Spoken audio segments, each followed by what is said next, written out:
Hello and welcome to another exciting edition of Nation Building. On our program, we examine the political, social, and moral issues in the leadership of the Bahamas. On our program today, we're doing something very, very exciting. We're talking to the next generation of leaders in our country, and we'll introduce our guest to you when we come back from this break.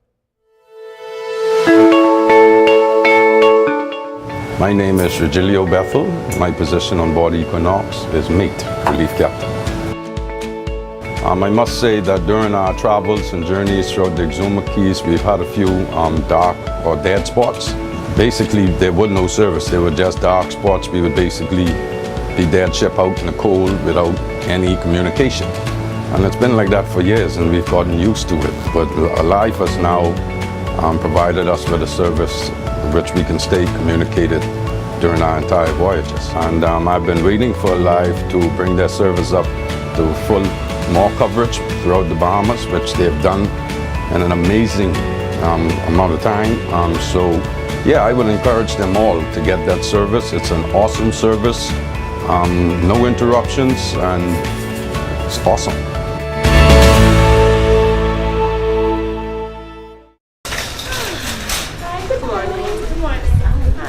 To try our chunk meat. I only come in here for 2 items. Okay, but it'll only take 1 second, and it's so delicious. Just 1 second. Yeah, everything tastes delicious.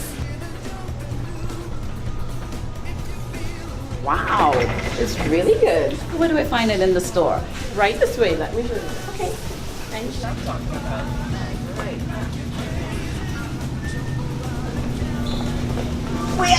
glad to see you. Do the shuffle. It's been a while, do the shuffle. I can't do shuffle. You know what? You need this. What's that? Junkanoo Juice Medley.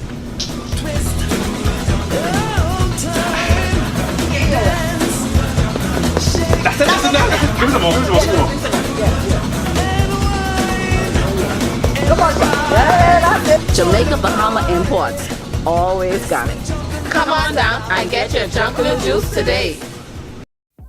It's the market for the entire family. Sawyer's Fresh Market. Bahamian owned and operated, Sawyer's is known for the lowest prices on meats, produce, fresh fruits, and vegetables.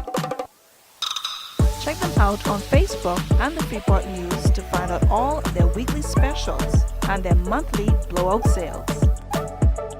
Sawyer's Fresh Market. Your grocery bill just got lower. Who said you can't get great quality products at an affordable price? If you want the best quality food products at the most affordable prices, you must pick up the Jamaica Bahama brand of fine quality products at your favorite food store. Products like Jamaica Bahama Coconut Water, the most healthy and refreshing drink on the market. Jamaica Bahama Fruit Punch, the only fruit punch in the Bahamas made from real fruit. Jamaica Bahama coconut milk, green pigeon peas with coconut milk, condensed milk, kidney beans with coconut milk, corned beef, green pigeon peas, mackerel, and corn. Jamaica Bahama's fine line of products is available at all your favorite food stores and convenience stores nationwide.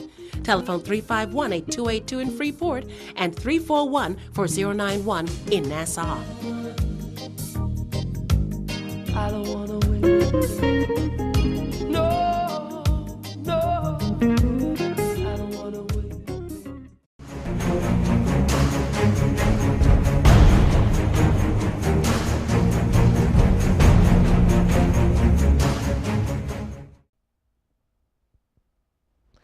Welcome back to Nation Building. I'm your host, Winston Pinnock, and today we are here in Freeport, Grand Bahama, the nation's second city, and we are about to have a discussion that I believe is you'd really be interested in seeing and experiencing with our young people. These are students of the University of the Bahamas, the Freeport campus, and they're here today to talk about several national issues. One being education. We'll get into a little political discussion as well, as it is pretty much a theme of our show. And we're going to have them take an opportunity, starting with Ebony, to introduce themselves to the country and share your name and a little, just briefly, a little about yourself. Okay, so my name is Ebony Maycock, and I'm a first-year biochem major at the University of the Bahamas. Good morning. My name is Yuri Williams. I'm an associate's degree in engineering student at UB. Good morning. My name is Ivan Curry Jr. I'm 18 years of age. I'm a freshman at the University of the Bahamas. I'm studying business management with a focus on entrepreneurship. Hi, my name is Tani Farkason. I'm currently studying biochemistry at UB, and this is my first year. Wonderful. So we have students from UB here. They're bright young Bahamians, raring to go and to share with the nation. And I think this morning you not only represent the students here in Grand Bahama and young people in Grand Bahama, but young people across the nation. I think in spite of our being a nation of different islands and keys, we as a people, generally speaking, aspire for similar goals, and so it's a privilege to have you here this morning. Okay, so let's get started. One of the first things I wanted to talk with you about is, real quickly, is our country's educational system, as you must know, is not where it ought to be. In fact, we are trailing the rest of the Caribbean. I think we still have an average of D or thereabouts for our national grade average. Places like Jamaica and Trinidad and some of those other countries, their average is somewhere around C+, some cases B-, but we're trailing. And the bottom line is we need to improve.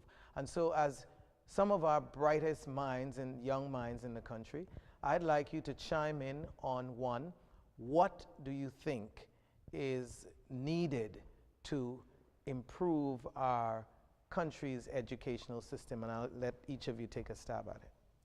Well, first of all, I believe that it starts from the homes. I feel as if the parents should really chip in on what their children are doing, in and out of class. We really need the support from father figures and also the mother figures in the homes.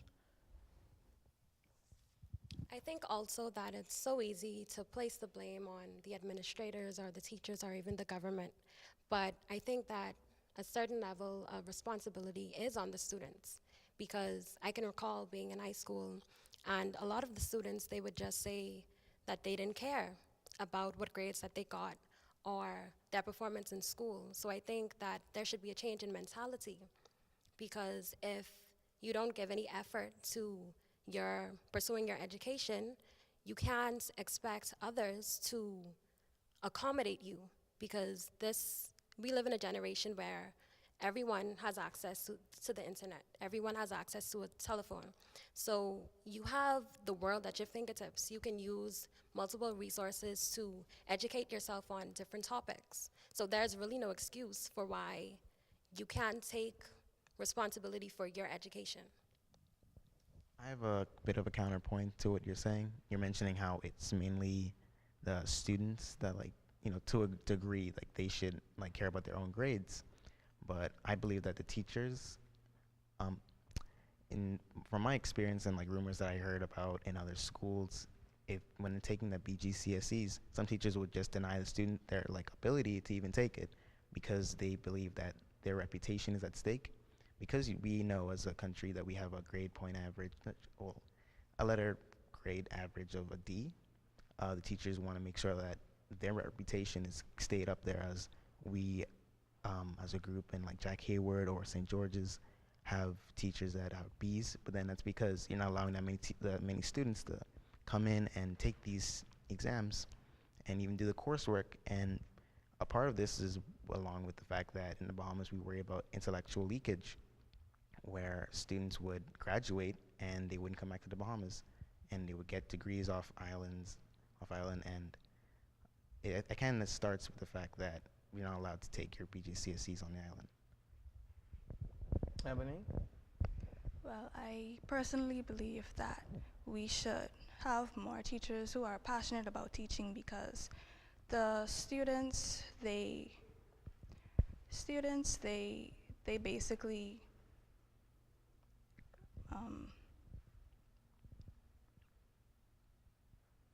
Do you think that the blame more lie on the teachers? Because I seem to get a mixed review here.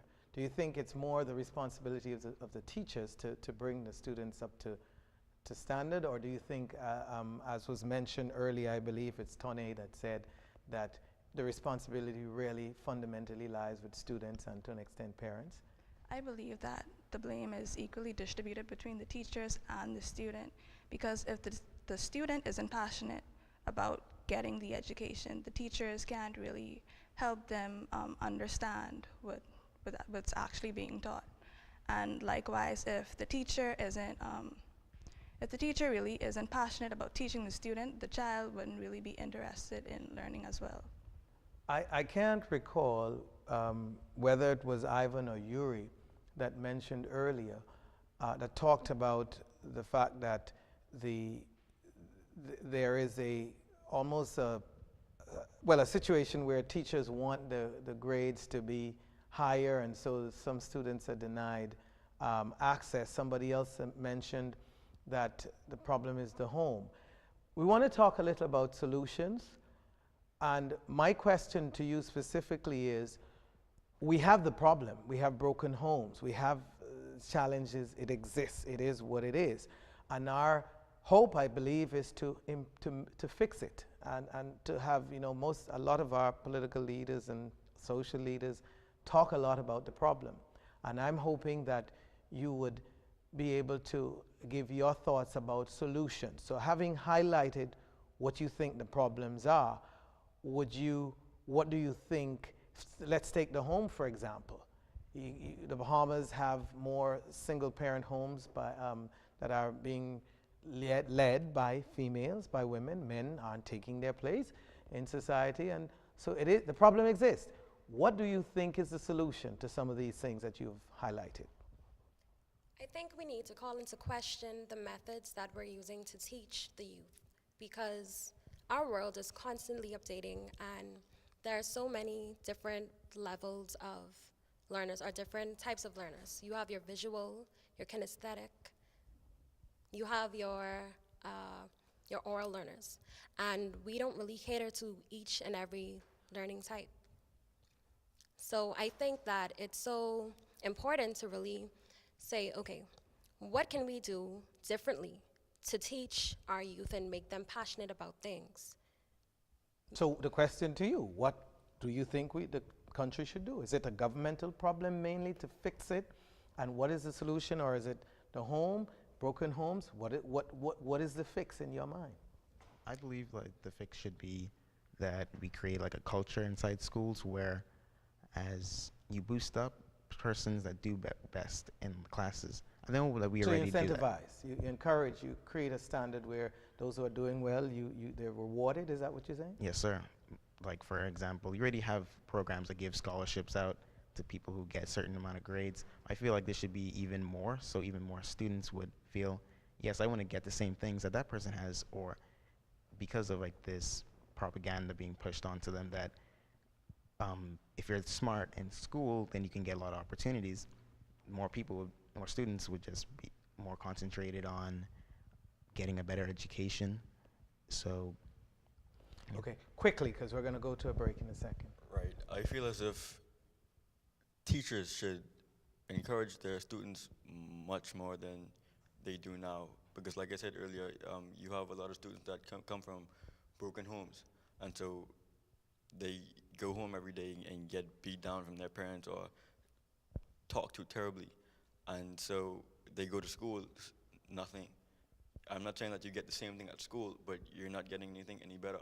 And so I feel as if a lot of encouragement should come from the teachers, a lot of motivation, inspiration should come from the teachers, and make the students feel like you should want to work, because working is really a blessing, and they'd feel more happy to get these grades, get these scholarships, make it to these places in life. Incentivize them. You're watching Nation Building. I'm your host, Winston Pinnock. Right back after these messages. In the past, I've had a lot of issues with service, data service, drop calls. I was encouraged by a very close friend of mine to make the switch, and in doing so, my service has been impeccable. The data is very fast, it doesn't spool, it doesn't take long to load, so everything works beautifully. I like to know what my bills are, and it's important that I'm able to simply just pick up my phone and know what my bill is. The front line for the Valley Boys is comprised of about 200 members. It's very important because to be a successful leader, I need to be able to efficiently and consistently communicate with them. It works that way. It's beautiful. The data that you guys provide is flawless. I'm John Williams, Chairman of the Frontline Dancers Association of the Valley Boys, and I believe in best.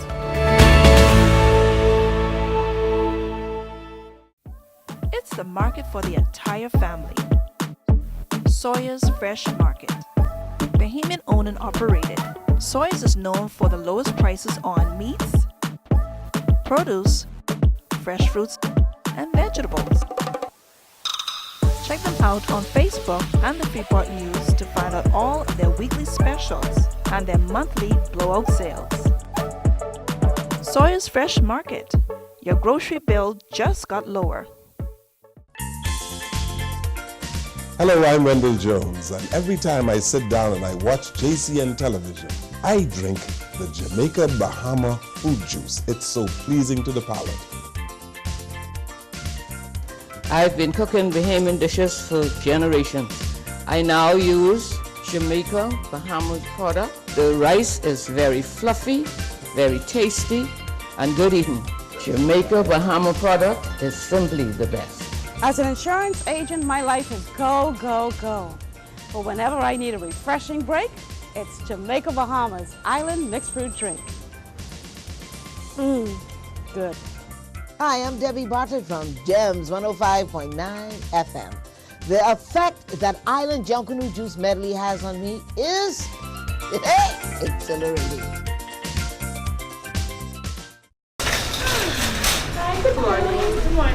Hi, would you like to try our chunky? I only come in here for 2 items. Okay, but it'll only take 1 second and it's so delicious. Just 1 second. Yeah, everything tastes delicious. Wow, it's really good. Where do I find it in the store? Right this way, let me do it. Okay. Thank you.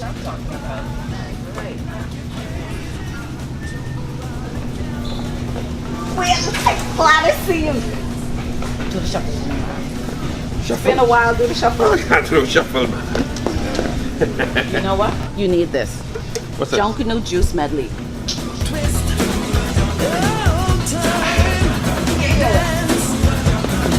That's it.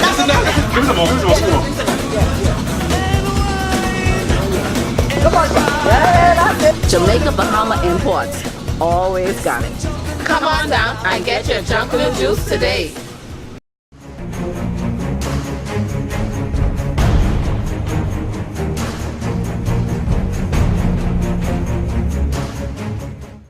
Welcome back to Nation Building. I'm your host, Winston Pinnock, and we're here in beautiful Freeport, Grand Bahama, and we are having the young people of our nation speak to our country and share their thoughts about everything from education, improving our country's educational system, to improving political leadership in the country. But right now, we're going to move and talk a little more about, talk about Grand Bahama. But before we get to Grand Bahama, are all of y'all from Grand Bahama originally? Born in Grand Bahama, yes, raised? Sir. I'm from Abaco? Okay.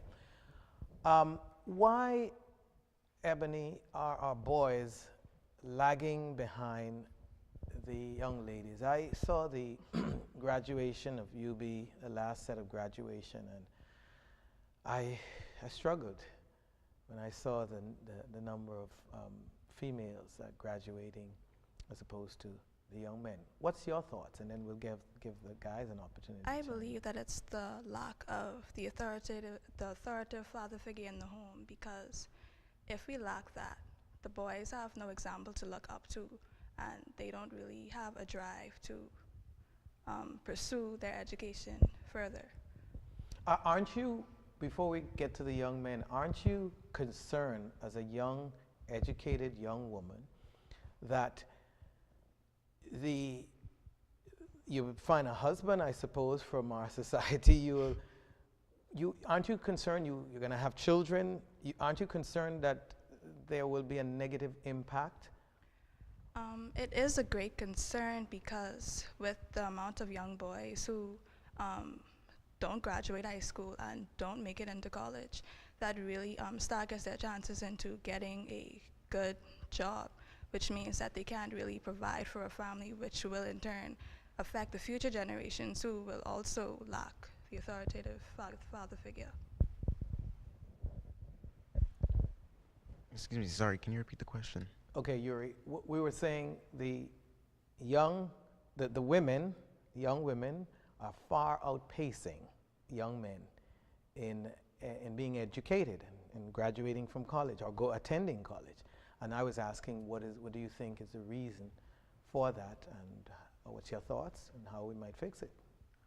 Well, I believe that it's really all about influence. When in schools, maybe teachers or actually maybe even parents, they don't think that going off to college for like some children isn't the best. Like some people just aren't ready for a higher education. I think mainly because it's like boys, because they have a lot of influences. There may be negative influences from peers or the culture in the Bahamas where drinking is just so prominent, or going out and hang out with like just bad company in general. Those people just don't care about bettering themselves, so you see less and less. How do we fix it? How do we get young men to become more focused? I'd just say make sure that you publicize and emphasize the programs and fields that they can go into college.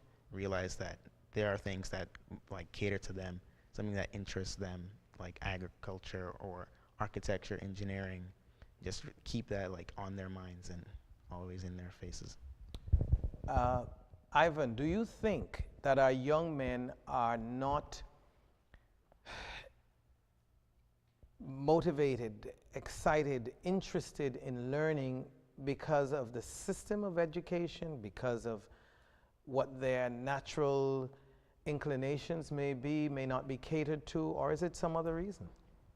I feel as if the young men of our country, they're so used to, just hanging on the block. That's what we call it, the blocks. And it's like nowadays it's their natural habitat, and you have a lot of young men in different gangs or keeping terrible company, and now they feel as if it's cool, but it really isn't. You don't find any positivity in hanging on the block. How could you make money hanging on the block? How could you provide for your family hanging on the block? And they don't believe as if it's an easier way when you do go to college. Like, come on, there's jobs out there. There's millions to be made, and you can't find any success hanging on the block. You can't find any success hanging with a friend that doesn't motivate you to do good. If you were to say, I'm gonna rob this person, that bad friend will be there, oh, I can help you, I can do this with you. And you both setting yourself up for destruction, like just self-destruct, just like that, like it makes any sense. And so, like Ebony said, I feel as if it comes from the father figure. I feel as if the men are the ones that we really need. I understand that mothers are there and that they care, but the fathers are what we really need in life. Tony, it seems to me, and I enjoy listening especially to the young men, because it seems like our country is struggling because of lack of male leadership. You are a bright young woman. You are looking to the future, just as I said to Ebony. We keep hearing from you young people the absence of fathers in the home, the absence of male leadership.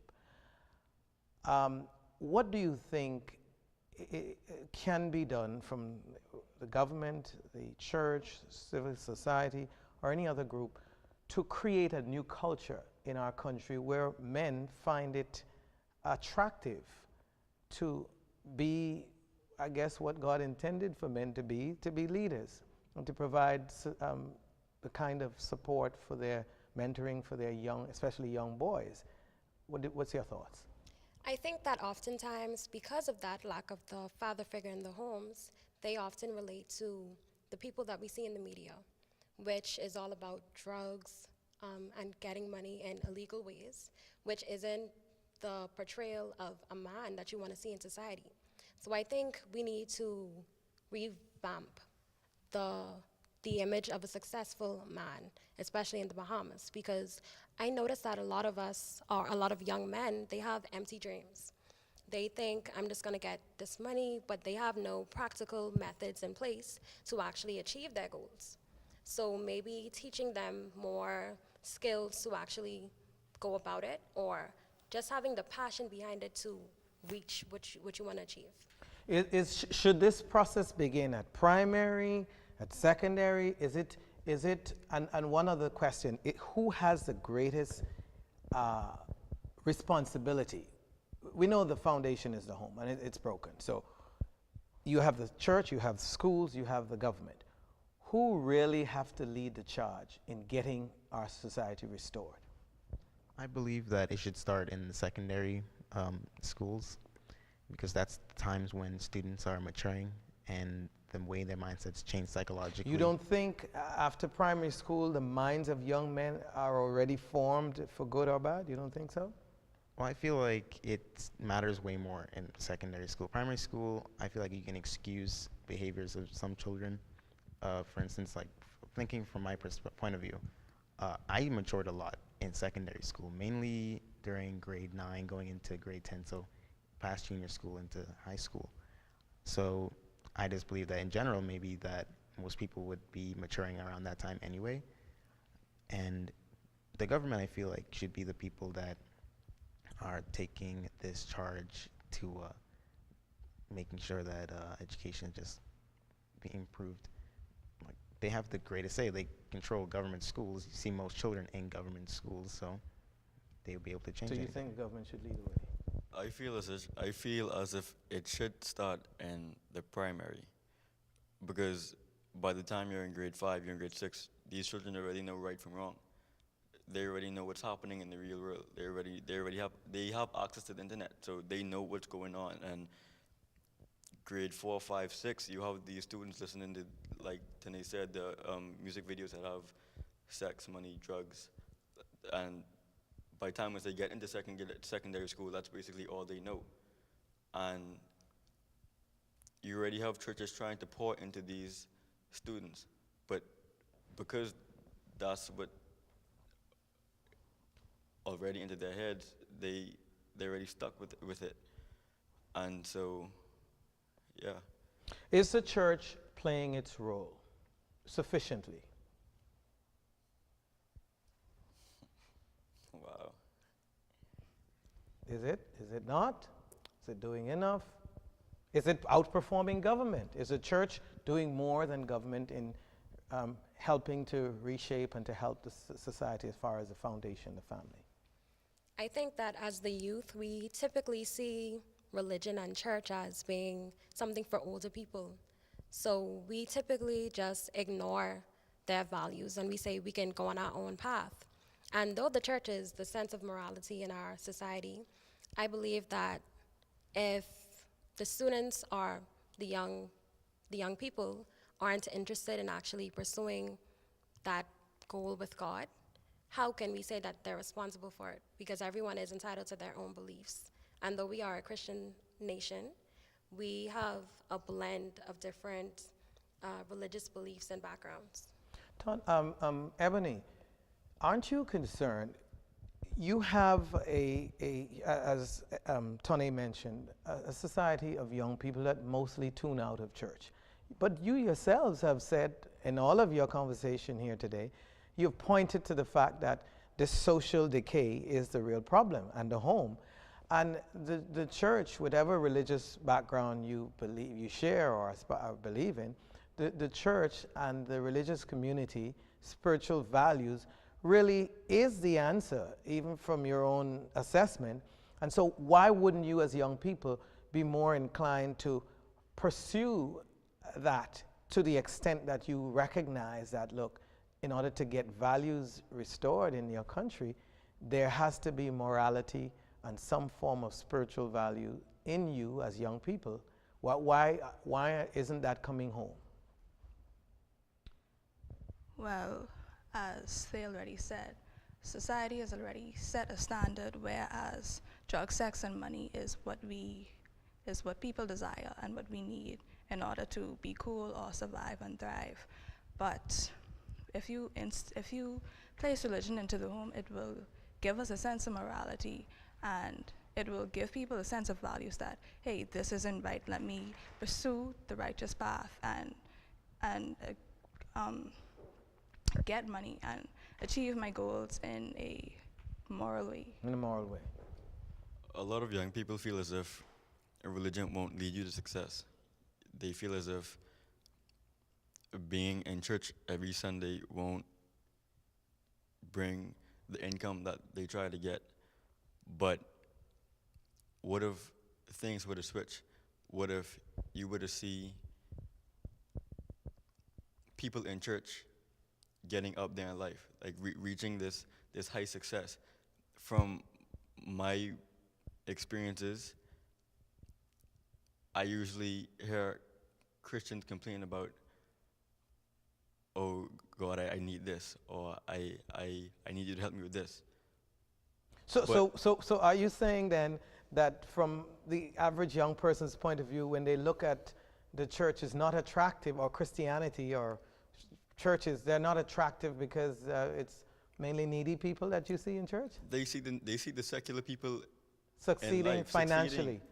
So it's not attractive. It's not attractive. Let's jump quickly. We've spent so much time on this and begin the conversation about Grand Bahama. Now, we're getting into some dicey areas in talking about national life, so we're not going to spend a lot of time here. But all of you are from Grand Bahama. I know Ivan said you're from Abaco. Do you agree that Grand Bahama is in fact, it's not a matter of opinion, it is the most well laid out community in one of the best in the Caribbean as far as infrastructure and all of the positive amenities? Why, in your opinion, quickly, is Grand Bahama struggling and lagging behind, and what do you think is the answer? I want each of you to take a strike at this. What is the answer to turn this society, this community in Grand Bahama around? Well, I believe that, like most politicians say, it's the younger generation that is coming up. And I feel as if we decide to step out and put a foot in and give an opinion while our minds are fresh on how we should or how we can help to build Grand Bahama back to the way it used to be, I feel as if... So you want more involvement, more, you think ideas will flow from the society, right, and those who lead need to do that. Yuri, quickly. I believe that in Grand Bahama, like recent hurricanes and stuff, that would like kind of stagger and cause our development to kind of stagnate. So I feel like external help would be needed, like investment and just further. Okay, so you want to see more investment. Ebony? I personally believe that we should have a sense of community, because we can't really build up Grand Bahama if we don't come together as one, with one mindset and one goal in order to achieve what is needed. And we don't really need to go back to the old Grand Bahama, but I personally believe that we can achieve a better Grand Bahama. Tony? Piggybacking off of what Ebony just stated, I think that it's the change of mentality. We Bahamians need to take initiative and be the change that we want to see in our island. You're watching Nation Building. I'm your host, Winston Pinnock. Right back after these messages. Being awarded a free iPhone in the Making A's Pays campaign last year was one of the most exciting things that ever happened to me. I used my phone to play games, chat with friends over the summer break, and watch YouTube videos. Then I got an idea to start my own balloon business. Being able to use my own phone to start up my balloon business was so important to me. I used my phone to research prices and learn how to do balloon designs that I currently offer to my customers today. The internet speed was so good. Oh my gosh, there was no buffering and the videos were very clear. I am so grateful to Alive for my new phone. Thanks Alive. My name is Cara Knowles, owner of the Balloon Princess, and I believe in best.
So, what are we gonna watch? I want to watch Spider-Man. I have the popcorn. No, I don't want to watch that again. Let's watch something else. So, what do we think? We'll take it. Great. At Home Design Center, you'll find everything you need to breathe new life into your home. Furniture and accessories that will give you the style, comfort, and accents your whole family will fall in love with. It'll feel like home before you even get it there. Home Design Center. Make your house a home. It's the market for the entire family. Sawyer's Fresh Market. Bahamian owned and operated, Sawyer's is known for the lowest prices on meats, produce, fresh fruits, and vegetables. Check them out on Facebook and the Freeport News to find out all of their weekly specials and their monthly blowout sales. Sawyer's Fresh Market. Your grocery bill just got lower. Hi, good morning. Good morning. Hi, would you like to try our chunk noodles? I only come in here for 2 items. Okay, but it'll only take 1 second and it's so delicious. Just 1 second. Yeah, everything tastes delicious.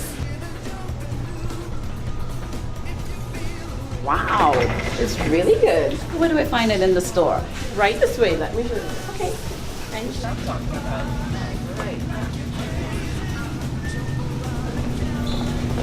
We're glad to see you. Do the shuffle. It's been a while, do the shuffle. I can't do shuffle, man. You know what? You need this. What's that? Junkanoo Juice Medley.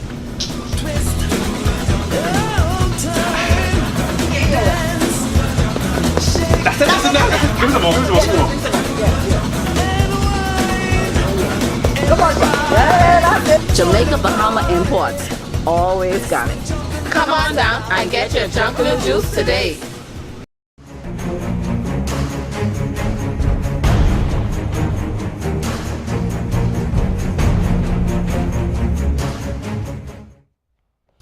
Hello and welcome back to Nation Building. I'm your host, Winston Pinnock, and I'm here today in beautiful Freeport, Grand Bahama. The best city in the Bahamas, is it? We have with us students from the University of the Bahamas. They, I believe, are the Bahamas' brightest young people, sharing their thoughts about the future of this wonderful country that God has given us. And we are creating a platform for the young people to speak so you can hear from them, their thoughts. After all, it's going to be their country to run if some of the elder statesmen get out of the way shortly. You'll have the opportunity to lead. I believe that'll happen one way or the other. We're joined in this segment by someone has joined our panel, young Mr. Timothy Newbold, who is also one of UB's students. Could you introduce yourself to the country? Share Yes, with sir, us. Mr. Pinnock. My name is Timothy Newbold. I'm a biochem major at the University of the Bahamas, and I'm currently a freshman. Good. And I know we're going to shoot a quick question to you on Grand Bahama, give you an opportunity because you weren't a part of the last segment to comment on that. Before I do that, though, I just want to provoke a thought. You can think about it, and then we'll be able to, so I'm giving you a head start. Our country, the Bahamas, is in an interesting period when it comes to leadership. We have had a process of growth in our country since 1973. Well, even before that, before independence, we had the majority rule in 1967. We have had the privilege of seeing a young 36-year-old Sir Lyndon Pinlin assume leadership in the country. We then had 25 years of that leadership in the formation of our country. And when we shifted from Sir Lyndon, we went to a 45-year-old Hubert Ingraham, former Prime Minister Ingraham. And then we shifted to a 59-year-old leader in the form of Barry Gladstone Christie, former PM. And then we moved on to a 63-year-old Dr. Hubert Minnis, current Prime Minister. And so I want you to think about that for a minute and see if you are, how do you feel about the fact that we seem to be moving to an older and older generation in terms of the country's leadership? But I have a question for you, Tim. And the question is, what quickly is your thoughts about Grand Bahama is your home? What is your thoughts about how we can move Grand Bahama from where it has been in a stagnation to a place where it's fulfill its purpose? Well, I know a lot of people on the island, of Grand Bahama, we place blame on the Grand Bahama Port Authority. But from doing my research, I believe that it's more of a government issue. I believe that if the government of the Bahamas will work closely with the Grand Bahama Port Authority to create new policies and new initiatives for foreign investment, I would believe that we would see more investors come in to do business in Grand Bahama. For an example, I believe if the Grand Bahama Port Authority is allowed to approve business license for foreign transactions without the consultation of the government, then we would see Grand Bahama move in a way where we will see more investors wanting to come to the island, because I know the current process is the Port Authority approves a business license for a foreign investor, and then they have to wait on the government. And waiting on the government, I understand that process can take up to 150 days. And if I'm an investor and I want to invest in Grand Bahama, the process is too tedious. I also believe in relation to Grand Bahama moving forward, I know if we want to see more investment, I also believe that the government should create, new policies and new immigration policies, I should say, in which the introduction of an H-1B visa. The H-1B visa is a visa that attract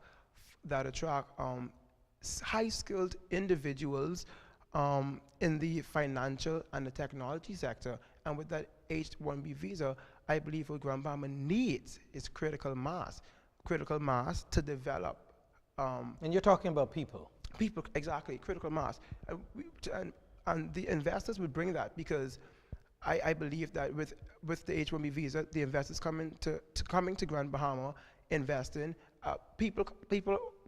more immigrants, I should say, will be allowed to invest in Grand Bahama, which would provide economically more jobs that the Bahamian people really want. Because many Grand Bahamians, they always say, oh, there's no job and the port isn't doing anything. I believe that the Grand Bahama Port Authority is significantly promoting this island, trying to get this island to the next level, but it can only do so if it's more, how we say eco-friendly with the environment, if it's more government-friendly with the Port Authority and allowing them to do the things that they need to do to move this island to the next level. Well said. I wouldn't rebut you. I know there are many out there who would have much to say, but today is an opportunity for youth, the young people, to speak. And so these are your thoughts, and happy to know that you can share them. Let's talk then about our country from a leadership point of view, government. Is there anyone here that have a desire, ambition to serve in leadership, being a representative in our government? I had that in mind, but the current process scares me. I'm going to echo Pastor Lockhart's sentiment. Leadership, when we understand the capacities of leadership, leadership is not about personal advancement. Leadership is about exalting others. Leadership is about serving others. Leadership is about preparing an environment, an atmosphere for other young people like us to see dreams, visions, and goals become a reality. And the only way we can do that is if the government realize that the young people are the future. But don't they have been saying that forever? They, like my fellow entrepreneurs say, talk is cheap. They say it, but for an example, I just understand that Dr. Hubert Minnis is introducing two-term limits for Prime Minister, which I think that's a step forward to the future, because in the past, if they wanted the young people dreams and vision and goal to become a reality, you wouldn't have a Prime Minister who is probably 71 being in power, or every other year when the government changes, it's him. No, that's not advancement. But if I can challenge you, what you're calling for is a change of system, because the way we operate in our country, in our system of democracy, and I see you preempted me, but I was getting to asking, and maybe I should just go ahead and ask the question. Is the current system of government, Tony, working for us? Is it healthy to continue on this part of having the kind of democracy that we practice, the Westminster democracy, as opposed to maybe a democratic republic that America practices? And I'm not saying it has to be strictly either or, but is it that the system we have is fine, it's worked for us, or is it really a systemic problem that we need to shift? I think that a lot of times when we implement a new government, they have so many new plans and policies that they wish to implement, but then their term is over and nothing happens, nothing changes. So perhaps if we were to switch to a new government system, maybe more youth would be involved in it. They would have more interest in pursuing it because they know they would actually get things done. But you talked about time. Are you suggesting that government 5 years is not enough to do what needs to be done? I'm suggesting that perhaps the government, or the current government, or whichever political party, they are not being as effective as they can be. Before Ivan is biting at the bit, but before I let him get the mic, I need you to bring some clarity to that. So to be specific, you're not saying that they don't have enough time. Are you saying that those who have the privilege of serving in leadership, they're not being effective, they're not prioritizing? What is causing them to not bring to fruition those ideas that they sell to the public? I think that maybe they're not being as effective as they can be.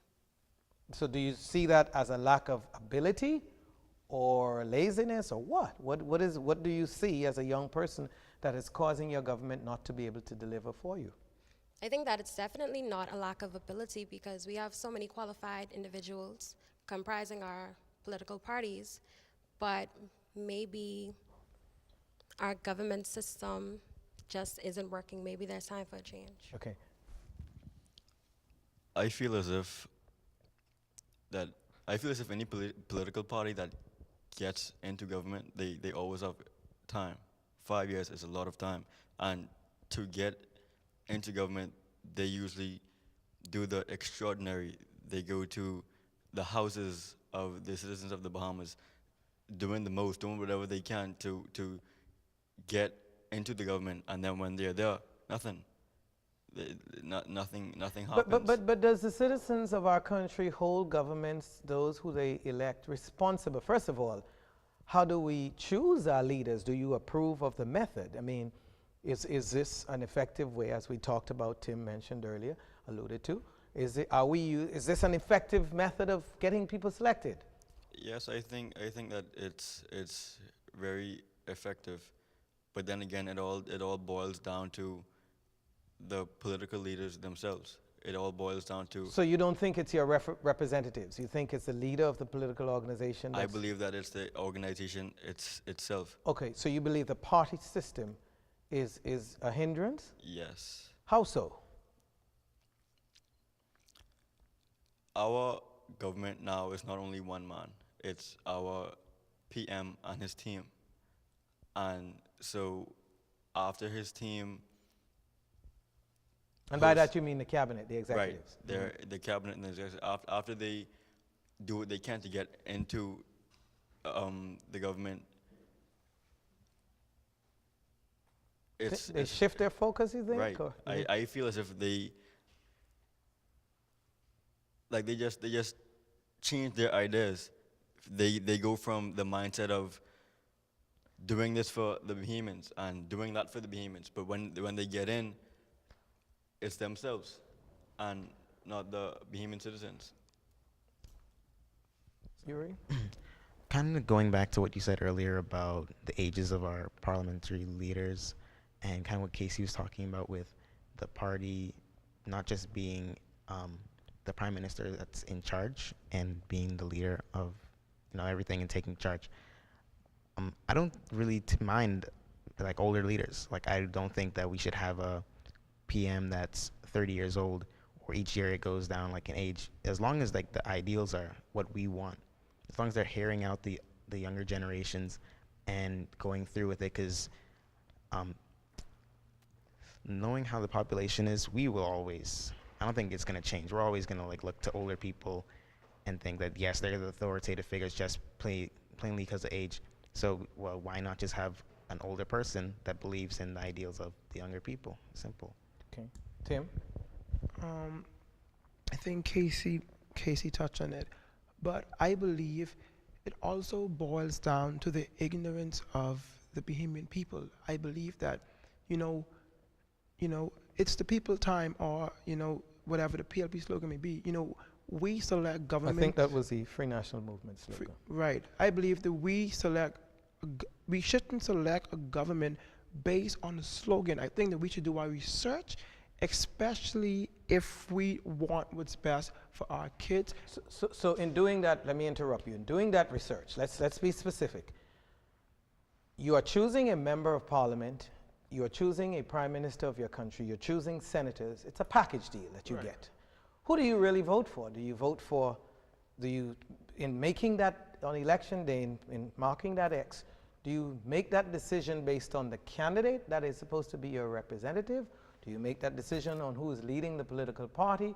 You don't know who your senators are going to be, but it's a part of the package. What is it that you're making that decision on? I believe the decision is based on the leader of the party. Okay, so we're having a presidential system, and we just get other people thrown in with it. Exactly. And that works for you? Is that something that you think is workable, continuing into the future? No. I'm going to say no. I don't want to get... Okay, so without getting too deep into the bushes, do you think that system, that package deal, is fine for you all as young people? Do you think it's workable moving forward? I think it's workable. I don't really agree with the fact that when you're voting for the prime minister, that you're just voting for the leader. Like, I believe that when voting time happens, you're voting for the party. Because again, it's not just his say. So, and you're comfortable with the platform of a party and accepting that, yes, right? I'm comfortable with that. And what say you? Like Yuri said, I feel as if moving forward that what we have now, I feel as if it can work, and I feel as if it will work, but it all, once again, boils down to the mindsets of the leaders that we have in government at this time. You have to have a mindset of moving forward. You have to have that drive. You have to have that killer instinct as soon as you get into the government. I'm going to do that. But bear in mind now, you are choosing, and the citizens are doing the choices. So the question really is, in talking about the system, if you have someone who doesn't have those qualities, but they happen to be leading your political party, the one you like, are you voting for the person who doesn't have the ideas to move your country forward, but they're in the party that you subscribe to the philosophy of the party, or how do you sort that out? They always give the ideas. They always tell us what they're going to do, and it's so appealing to our minds, and we feel as if that their ideas will boost our country's economy, and when they get in, nothing happens. Tony, how do we fix that? How do we fix that? Where, as was said earlier, well, Yuri talked about, and Ivan, I guess, endorsed the fact that it can work, but there needs to be a fixing. How do you fix the fact that you have leaders selling you an idea that you like, they don't follow up on doing it? What is the problem? Is it you're being deceived, or is it there's a system that's creating a challenge? How do you see it? I think that we hold on to promises and not practicality, because a lot of the things that we may view as necessary for moving Grand Bahama or all of the islands of the Bahamas forward, we don't really do our research, like Timothy said, to see how it can actually work in our current economic state or our current society. Okay, so I have two quick questions as we begin to wrap up here, and we are running completely out of time. And that is, one, and you're going to get one strike at it. It's a yes or no or quick answer question. Should we have fixed date for general elections, and should we have term limits for our country's leaders? Yes. For both, yes? Yes. Mm-hmm. Okay. I say yes to both as well. That's yes for me.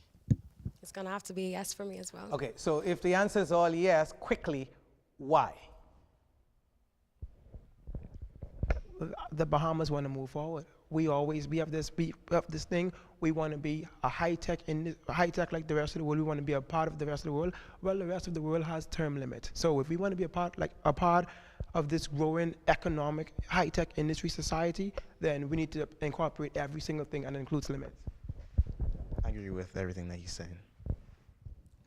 I too agree with Timothy. I feel as if that you see the rest of the world succeeding, and we're here being different, not saying that being different is wrong. We're here being different and nothing is happening, but yet the rest of the world are progressing. Antonia, you have the last word. You're the only lady left on the panel. I also agree with every sentiment expressed, and I think that it will be beneficial in moving our country forward.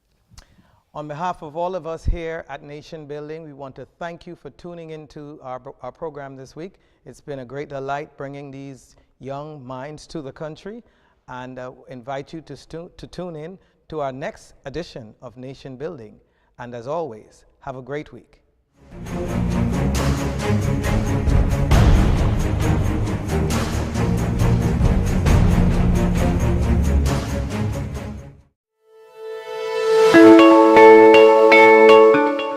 My name is Regilio Bethel. My position on board Equinox is mate, relief captain. I must say that during our travels and journeys throughout the Exuma Keys, we've had a few dark or dead spots. Basically, there was no service. They were just dark spots. We would basically be dead ship out in the cold without any communication.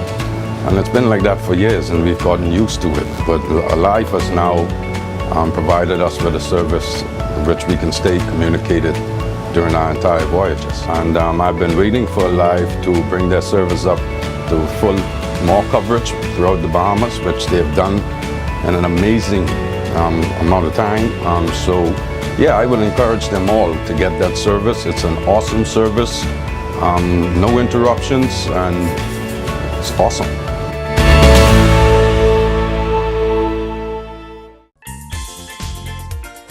Hello, I'm Wendell Jones, and every time I sit down and I watch JCN television, I drink the Jamaica Bahama food juice. It's so pleasing to the palate. I've been cooking Bahamian dishes for generations. I now use Jamaica Bahamas product. The rice is very fluffy, very tasty, and good eating. Jamaica Bahama product is simply the best. As an insurance agent, my life is go, go, go. But whenever I need a refreshing break, it's Jamaica Bahamas Island Mixed Fruit Drink. Good. Hi, I'm Debbie Bartlett from Gems 105.9 FM. The effect that Island Junkanoo Juice medley has on me is exhilarating.